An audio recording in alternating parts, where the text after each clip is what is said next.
네, 온더 테이블 2022년 첫 번째 녹음 시간, 두 번째 시간이에요.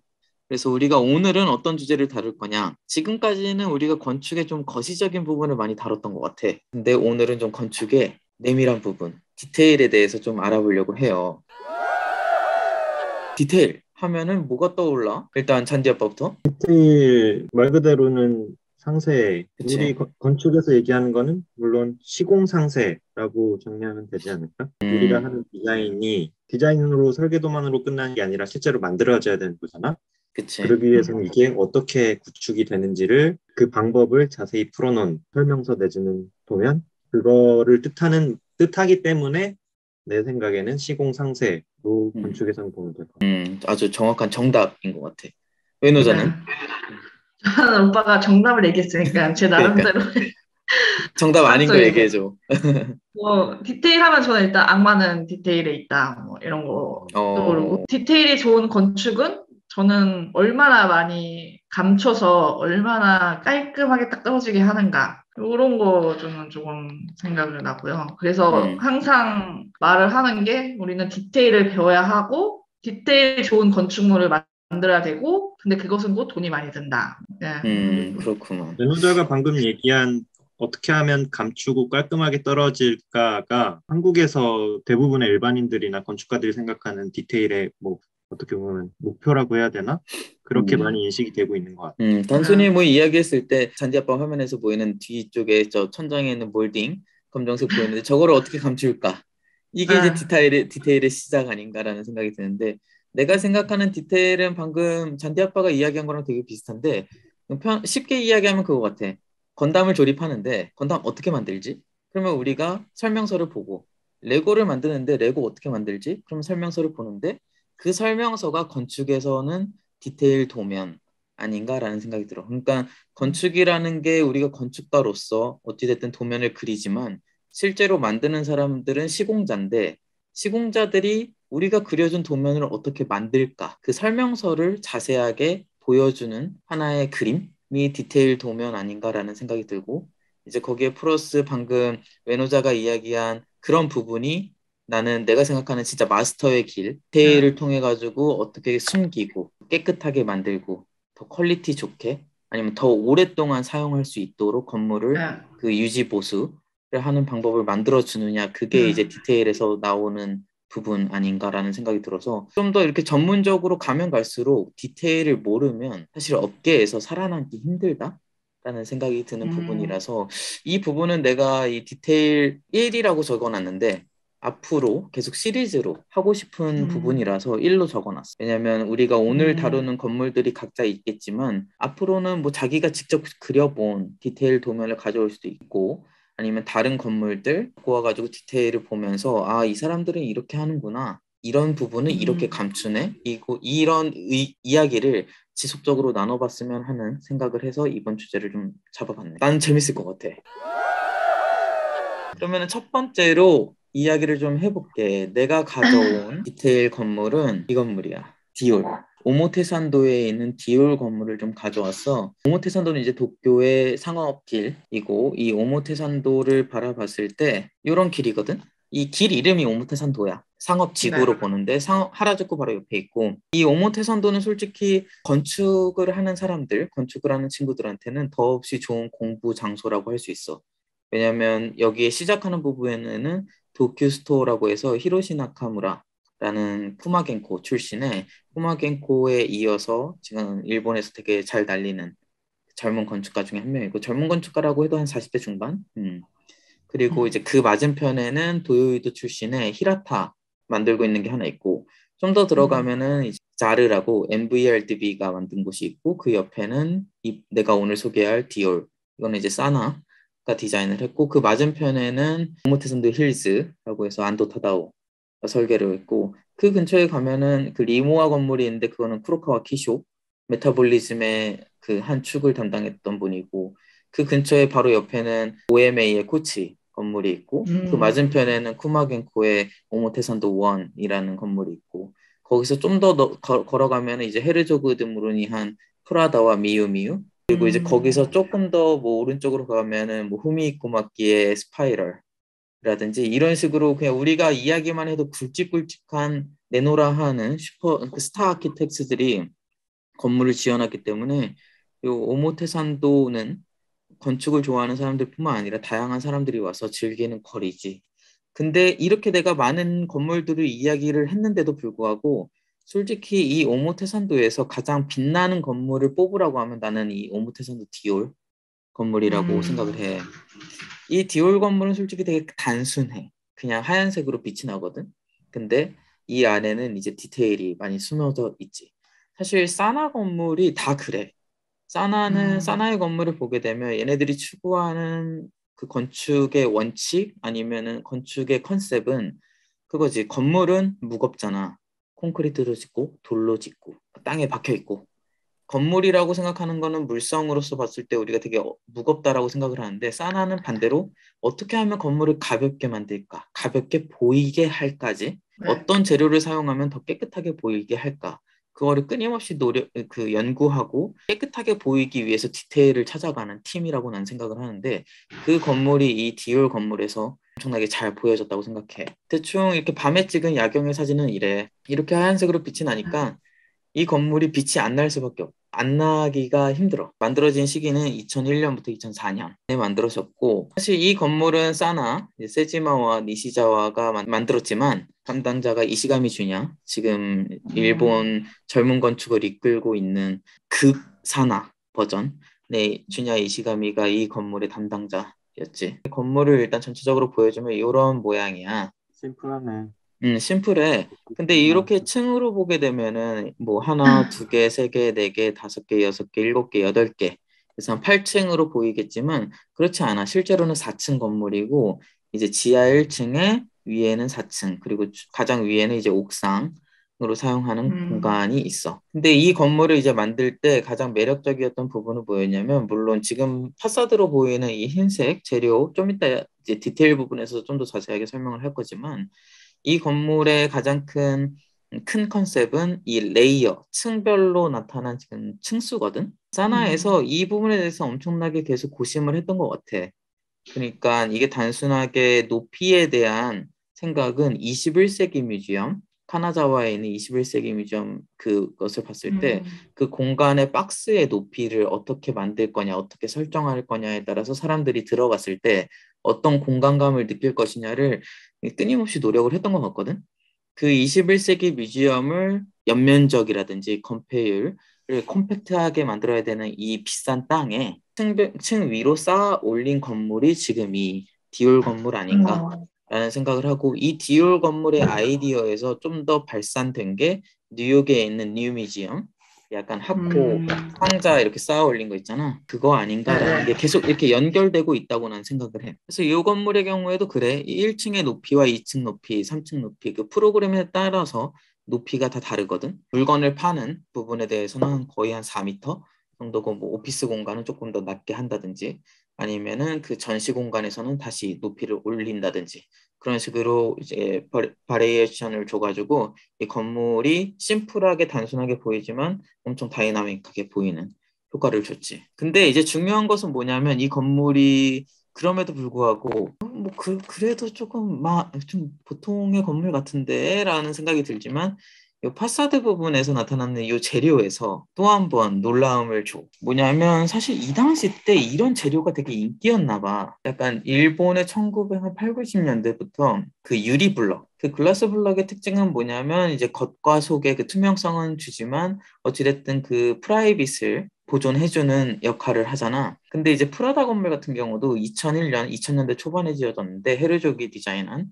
근데 그거 같은 경우도 글라스 그 유리를 좀 볼록 유리라든지 오목 유리로 만들어가지고 그 왜곡을 시켜 공간을 내외부를 봤을 때 그게 참 되게 묘한 기분을 주거든. 이 내부 공간과 바깥 공간에 조금 뭔가 다른 느낌을 줘. 우리가 흔히 집 안에서 밖에 외부를 보고 있는 것과는 좀 느낌을 다르게 주거든. 근데 이제 비슷한 시기에 2001년부터 2003년, 4년까지 이 디올 건물을 디자인을 하면서 이제 사나와 이제 주냐 이시가미가 고민했던 부분은 이 파사드에 어떤 재료를 넣을까였던 것 같아. 근데 단순하게 그냥 글라스 유리로만 주면은 좀 밋밋해 보일 수도 있으니까 여러 가지 디자인 스터디를 한 것 같거든. 근데 처음에는 이렇게 책을 찾아보니까 스터디된 모델들을 보면은 이제 펀칭 패널로도 많이 하고 뭐 여러 가지 스터디를 하다가 결국에 지금 내세웠던 안은 이 아크릴 스크린이야. 아크릴로 만든 이 파사드거든. 그래서 지금 보이는 이 위쪽에 있는 사진은 그 아크릴 판의 인면이야. 그래서 이걸 좀 더 자세히 보면 그 일단 높이가 다른 거 그리고 네. 모양이 달라. 그래 만들 때는 이제 몰딩 그 거푸집을 만들어서 그 안에다 아크릴을 부어가지고 그 아크릴을 제작을 하는데 타입은 A, B, C, D, E, F, G, H 8가지의 아크릴 패턴을 만들어가지고 그거를 이렇게 층마다 배치를 시킨 것 같아. 그리고 이제 이 필요한 아크릴도 거 그러니까 자기가 직접 내가 이 기존에 나와 있는 재료 아크릴 패턴을 쓰지 않고 자기가 직접 거푸집 만들어서 부어서 만들었다는 얘기예요? 거푸집 그게 이제 사진으로 있는데 거푸집을 만들어서 거기다 아크릴을 부어가지고 이런 그 패턴을 만드는 거지. 그게 그래가지고 하늘에 있는 유선형 저 선들이 약간 절곡선 같은 거구나. 약간 그치. 그렇게 약간 적혀 있는 휘어져 모양이네. 있는 거야. 이렇게. 디자인을. 아크릴 이렇게 휘어져 아, 있어가지고, 아까 이야기했었던 그 투명성을 만들어주는데, 단순하게 글라스에 색깔을 입혀가지고, 컬러 글라스로 이제 우리가 투명성을 주면 그 글라스가 갖고 있는 그 뭐냐, 굴절각이라고 해야 되나? 그걸로만 만들어주게 되는 것보다는 좀 더 뭔가 왜곡된 느낌을 만들어주고 음, 싶었던 것 같아. 그런 거지. 이 디올이라는 브랜드가 갖고 있는 어떻게 보면 좀 신미성? 을 부여해 줄 수도 있고 우리가 좀 저렴한 브랜드의 경우에는 쇼윈도를 활용해 가지고 조금 더 내부에 있는 상품들을 바깥에 보여주려고 하는 노력을 하지만 솔직히 이 정도 되는 고급 럭셔리 브랜드의 경우에는 좀 개구부를 좀 작게 만들어서 너네들이 보고 싶으면 들어와서 보세요의 역할을 많이 하잖아. 음, 그런 음, 부분에서 이런 아크릴을 왜곡시켜 가지고 내부에 있는 것을 그렇게까지 잘 안 보이게 만들어주는 효과는 난 되게 스마트한 부분이었다고 생각을 해. 그래서 여기서도 지금 그렇게 풀어나갔고 이제 진짜 중요한 계구부의 경우에만 이렇게 사각형으로 해결한 것 같아. 그랬을 때 이런 느낌의 디올 건물이 나타나지. 다른 데는 이렇게 어둡게 뭐 영업 끝나거나 그러면 불 다 꺼져 있고 음, 도로에서 이렇게 어둡게 보이는데 이 건물만 이렇게 빛이 나. 그래서 항상 이 음, 오모테선도 가게 되면은 이 건물밖에 안 보여. 음. 낮에 보게 되면 이제 사나의 전매 특허인 이런 투명성 건물이 진짜 뭔가 클리어런스가 가벼워 엄청난. 보이잖아. 그 이런 건물만 오피스티 죽여놓은 것 같다. 그치. 그리고 이제 내부에서 그 아크릴을 봤을 때 이 바깥이 이렇게 속 시원하게 깨끗하게 보이지가 않아. 네, 아크릴이 이렇게 좀 그 굴곡이 져져 있기 때문에 그 굴곡된 면으로 뿌옇게 보인다든지 이게 이제 건축가의 의도였는데 엄청 깨끗하게 딱 떨어진단 말이야. 그래서 이제 지금부터 우리가 오늘 보려고 한 디테일을 좀 볼게. 이 건물은 철근 콘크리트 건물이야. 근데 이제 음. 지금 이 글라스의 경우에는 그 철근에다가 고정을 시키려고 했던 것 같아. 그래서 이제 철골조 바닥, 아니야? 여기는 밑에가 음, 기초랑 1층 벽까지가 철근 콘크리트고 그러네. 네. 2층부터는 철골조 같아. 아무래도 저런 가벼운 느낌 내려면은 철근 콘크리트보다는 철골조가 음, 훨씬 가벼워 보이긴 할 것 같아. 그러네. 이 정도 그리고 스판을 날리려면 철근 콘크리트로는 못하겠다. 무거워서. 기둥이 안 들어가는 이상. 그 들어가는 철골 그 H빔이 층마다 다 다르네요. 뭐 평면 형태에 따라서 간격 자체가. 그러니까 2층 이 슬라브 부분에는 이제 철골 아, 빔이 엄청 그러네. 많고 그 위에는 또 약하게 있고. 요거까지는 자세히 안 봤다. 그래서 아까 이야기했었던 4층 건물이라고 한 것은 요 1층, 여기가 2층, 여기가 3층, 여기가 4층이야. 그래서 요 이렇게 약간 부분, 굵게 돼 있는 부분은 슬라브고 중간 거는 이제 그치? 외장을 위한 네, 그런 것 음, 같아요. 구조라고 보면 돼. 다시 돌아와서 이제 철골에다가 유리를 끼는 방법을 보게 되면은 이제 요 철근에다가 이런 구조는 있는데 요 유리 끼는 부분이 나는 이제 궁금했어. 아까 봤었던 그 파사드에서 가장 2호선 요거 네, 같은 경우는 지금 이 재료지. 네, 판넬 유리 같은 경우는 이 안에다가 집어넣어가지고 지금 보게 되면은 사실 이 바깥에 있는 거는 유리야. 그리고 네. 지금 우리가 봤었던 그 몰딩에서 꺼내온 아크릴 패널은 여기. 안쪽에 있는 거구나, 오히려. 이게 그렇게 하면. 안쪽에 있어. 그리고 이제 조명을 그 음, 바닥에 조명을 넣은 거예요. 위 천장 조명. 바닥 여기에다가 조명을 했어. 음, 그래서 아래에서 빛이 나와. 근데 좀 위에 보면 밑에 보면 여기 바닥에 이거 조명 아니에요? 이 동그란 거? 이거다. 이게 조명이네. 네, 이거 밑으로 가는 잠깐만요. 밑으로 가는 것 같은데? 잠깐 이건 밑으로 가는 거다. 아마 네. 위아래 다 있지 않을까? 위아래 여기 다 위아래 있는 다 것 있을 같아요. 것 같아. 여기 위에 있고 위에 있구나. 요 아래에도 이렇게 있어. 아, 이 위에 있는 조명은 좀 라인 조명인 것 같고 아래에 그래. 있는 네. 조명은 그 좀, 약간 스파등이네. 흰 조명 같은 음. 스팟 조명이네. 예쁘다. 정말 되게 네. 만화스럽다. 이런 식으로 숨겨져 가지고 이제 해놓지. 그러니까 보통 일본의 경우에는 이제 디테일 도면을 그릴 때 이런 부분 같은 경우는 이제 우리가 그려. 네. 그래서 이 철골 같은 경우 요거는 이제 우리가 받고 이제 이런 조명 같은 거라든지 이런 글라스 이제 이 유리를 넣는 LGS라든지 이런 사이즈 같은 거는 우리가 파악을 해서 이렇게 맞춰주면은 이제 거기서 이렇게 구현을 시켜주지. 근데 만약에 우리가 한 방식이 좀 비싸다. 여기에 사용한 LGS가 너무 좀 돈에 안 맞거나 사이즈가 좀 안 맞다. 그러면 그때만 이제 좀 수정을 해주고 일단 요 디테일 이렇게 깨끗하게 떨어지게 만들려는 방법은 최대한 맞춰가지고 그 시공사가 우리랑 협의를 해서 일을 해 나가는 편이야. 그래서 옥상의 부분은 약간 이런 느낌이고 나도 솔직히 옥상에는 안 가봤어. 근데 이 왜곡된다는 기분이 좀 묘해. 그러니까 그런 거거든. 우리가 그냥 흔하게 집 안에서 바깥에 있는 건물을 보거나 바깥에 있는 뭐 나무를 보게 됐을 때 느낌이 있잖아. 근데 약간 이렇게 굴곡된 세상을 보게 되면은 뭔가 다른 세상에 있는 기분이 들거든. 그런 공간의 느낌을 지금 여기 디올에서도 주고 나중에 기회가 된다면 한번 프라다에 대한 이야기도 좀 하고 싶은데 거기서도 그런 느낌을 받을 수 있어. 그치? 이거는 그 몰딩 아크릴 플레이트의 거푸집의 도면을 이런 식으로 만들어줬는데 이런 거는 이제 사나이에서 직접 그렸겠지. 수많은 스터디를 해서 얘네들이 원하는 거푸집의 모양을 만들어낸 것 같아. 그래서 아까 이야기한 A, B, C, D, E, F, G, H 8가지였나? 그 몰딩의 모습을 이렇게 높이별로 사이즈가 다르고 패턴이 다른 것을 만들어서 제작을 했더라고. 내가 오늘 이야기하고 싶었던 부분은 그거였어. 몰딩 아크릴 플레이트를 사용해서 이 단면을 좀 같이 들여다보고 싶었던 이제 이런 식으로. 근데 사실 다른 건축가들도 요즘에는 많이 하는 것 같은데 이런 글라스 유리를 바깥면에다 부여주고 이 글라스가 들어가는 소켓 부분을 뒤에 숨겨준 다음에 이제 겉에 튀어나오는 플레이트 설정해주고 이 안에 이제 코킹 같은 거 넣어준 다음에 이 뒤에는 좀 더 자유로운 부분을 만들어주기 위해서 빛을 조명을 만들어준다든지 그 뒤에 뭐 지금 여기처럼 아크릴 플레이트를 넣어준다든지 이제 우리 사무실 같은 경우에서는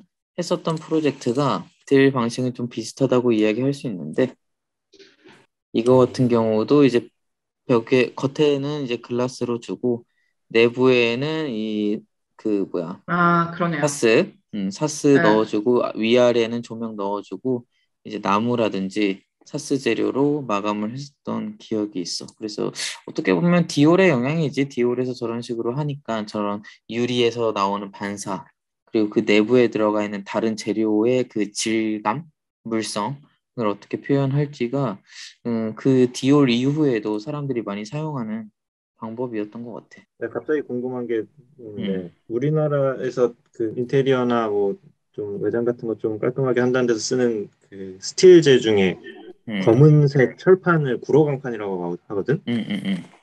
구로가 일본말로 시커멓다는 얘기 거잖아. 그치, 쿠로. 그거 구로강판이라는 걸 일본에서도 실제 써? 아니, 그런 용어를? 우리는 그냥 사스라고 이야기를 하고 사스가 이제 사스? 그런 SUS, 그거 스테인레스네. 저거잖아. 서스는 거 스테인레스잖아. 거기다가 이제 야키츠케 토소라고 이야기를 해서 그게 도장? 도장을 도장을 해버린다라고 많이 이야기를 하지. 그래서 색깔을 구로강판 같은 경우는 도장은 아니고 그게 아연도 강판이야. 원래 제 정식 명칭은 그러면은 이제 여기서는 그 쿠로이 고반이라고는 이야기를 하진 않아. 우리나라 사람들 그걸 굳이 일본말로 구로강판이라고 하는 건지. 근데 그거를 쿠로 강판이라고 해? 구로강판인데 구로 강판. 우리는 그냥 일반적으로 구로강판이라고 그래. 설계할 때 어쨌든 일본 영어를 아직도 많이 쓰잖아. 특히 시공할 때도 저는 뭐 쭈꾸미 잡는다? 쭈꾸미? 쭈꾸미 잡는다는 얘기 진짜 많이 들었는데 현장에서. 그거 뭐야? 내가 두 배 모르는 단어야? 잡는다. 두 배를 잡아서 뭐 쭈꾸미를 잡아서 뭐 어쩌고저쩌고 해서 쭈꾸미? 네, 그런 거 그건 내가 있고. 모르겠어. 뭐 많이 쓰는 말 중에 오도리바, 계단 오도리바. 같은 거 응, 오도리바, 응. 문 위에 수벽 람마, 뭐 이런 것들. 맞아요. 저 그래서 시공 그거 쓰는 용어도 알아들으려고 그거 음. 일본 뭐 현장 용어 치면은 블로그가 나와요. 아 진짜? 네, 그거 다 어. 정리해 준 거 있어요. 현장에서 이제 쓰는 건축 그 일본 용어들 뭐 이런 거 아저씨들이 많이 재밌다. 쓰는 거. 여러 가지 있을 것 같아. 모르겠어. 우리 사무실에서 일단 구로건판을 안 쓰거든. 항상 궁금했거든. 사나이 건물은 왜 이렇게 깨끗해 보이지? 사나이 건물은 왜 이렇게 가벼워 보이지? 그냥 단순히 뭐 다른 건축가들도 흰색 사용하고 유리 사용하고 그래도 저런 느낌이 나지 않을까라고 생각을 해도 사나이 건물은 뭔가 조금 다르거든. 맞아요. 그런 두께라든지 건물 그런 기둥의 두께, 슬라브의 두께 뭐 이런 게 조금씩 다르거든. 근데 얘네들이 그 스케일에 대한 민감함이 엄청 있어. 그래서 첫 번째는 사람의 눈에 잘 안 보이게 만들까. 그것과 또 하나는 지금 저렇게 유리를 어떻게 잘 껴 넣을까. 그리고 마감 재료를 어떻게 덮을까. 이런 거에 대해서 스터디를 엄청 많이 해가지고 사실 다양한 사람들, 일본에서 건축하고 있는 사람들이 그 이야기 많이 하지. 디테일의 끝은 이제 사나의 디테일, 숨겨진 디테일들이 정말 많다라는 이야기를 많이 해. 내가 생각하기에 사나가 저렇게 건물들이 가벼워 보이는 이유는 일단 구조의 역할이 큰 것 같아. 그런 얘네 구조체가 기둥도 엄청 세장하고 슬라브 두께도 엄청 얇고 한번 예전에 우리 같이 하는 구조 사무실한테 사나 사진 같은 거 보여주면서 아니 얘는 이렇게 구조 얇게 잘 풀어오는데 왜 우리나라에서는 구조 기둥하면 막 600, 700씩 나와 물어봤더니 스판이 3m잖아요 이러는 거야. 실제 도면을 보니까 스판을 굉장히 짧게 잡아서라도 기둥을 엄청 얇게 하는 그런 시도들은 있더라고. 어쨌든 구조를 굉장히 얇게 하고 그리고 특히 이런 건물에서는 외장을 잡는 부분에 그 결합부를 최대한 얇게 해서 거의 이제 그냥 막이 그냥 둘러져 있는 것처럼 보이게 하는 그런 스타일들이 진짜 엄청 많이 되는 것 같아요. 그리고 실제로 일본 건물의 경우는 그러니까 한국 건물에 비해서 기둥의 스판이나 그런 게 더 좁아. 그러니까 얘네들은 지진 걱정도 많이 하다 보니까 그렇게 무리해가지고 스판을 많이 잡지 않고 보통 잡게 되면 6m에서 뭐 진짜 길게 잡아도 철골 구조 지금 하고 있는 병원의 경우에도 가장 넓은 데가 7.5, 7,500. 을 잡고 지금 하고 있거든. 물론 돈을 더 주고 한다면 뭐 더 많이 잡을 수도 있지만 왜냐면 그 첫 번째 이유는 사실 주차장에 대한 제한이 별로 없다는 거. 그러니까 한국에는 사실 그 그리드가 자동차의 사이즈에 따라서 잡히잖아. 그래서 자동차 세대 늘려고 8천 이상 잡는 것 같은데 일본의 경우에는 지하 주차장을 안 만들어도 되다 보니까 스판을 좀 더 짧게 잡아도 되는 프로젝트들이 많이 있지.